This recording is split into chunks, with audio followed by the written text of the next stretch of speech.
Good evening, dear listener. Tonight, you are invited to leave behind the busy world of screens, noise, and modern worries.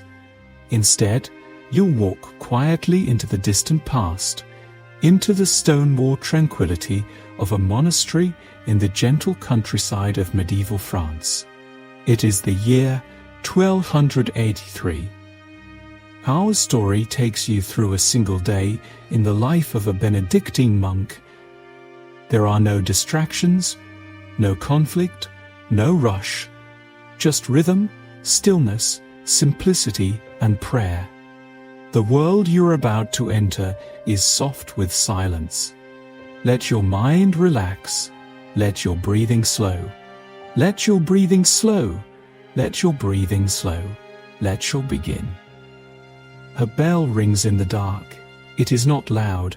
It does not jar or alarm. It simply begins, slow and low, a chime echoing through stone corridors. Ding, ding, ding, ding. The monk, still young but quiet with age in spirit, opens his eyes. He lies on a straw-filled mattress under a rough wool blanket.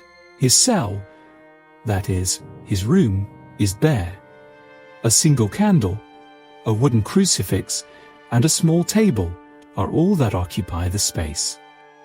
He rises without a sound, careful not to disturb the silence of the world.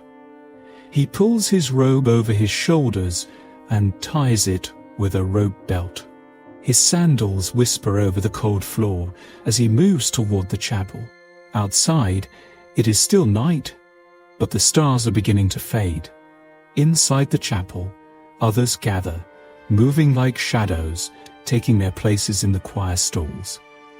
Together, without speaking, they begin their morning prayer, Lord's, the first of 7 prayer services that shape the rhythm of every day. Their chant rises like a soft wind, slow Latin verses, sung not for performance but for peace. There is no rush. In this place, time is not measured in minutes. It is measured in breath. When prayers end, the monks fast silently into the refectory, the dining hall. Here, breakfast is a humble affair. A bowl of warm broth, a piece of yesterday's bread, a jug of well water. They eat in silence. One monk stands at a lectern and reads aloud from scripture, not to entertain, but to nourish the spirit while the body is fed. The hall is lit by high, narrow windows. Morning light spills in like a blessing, painting soft gold over stone. Chairs creak, spoons scrape, but not a single word is spoken. In accordance with the rule of Saint Benedict, monks divide their day between prayer, study, and labor. By mid-morning, the monk joins others in the cloister garden. He tends herbs and vegetables. He waters the rosemary. He gathers cabbage. Others sweep the walkways. A pair of older monks feed the chickens. One brother is assigned to repair a wooden fence near the orchard.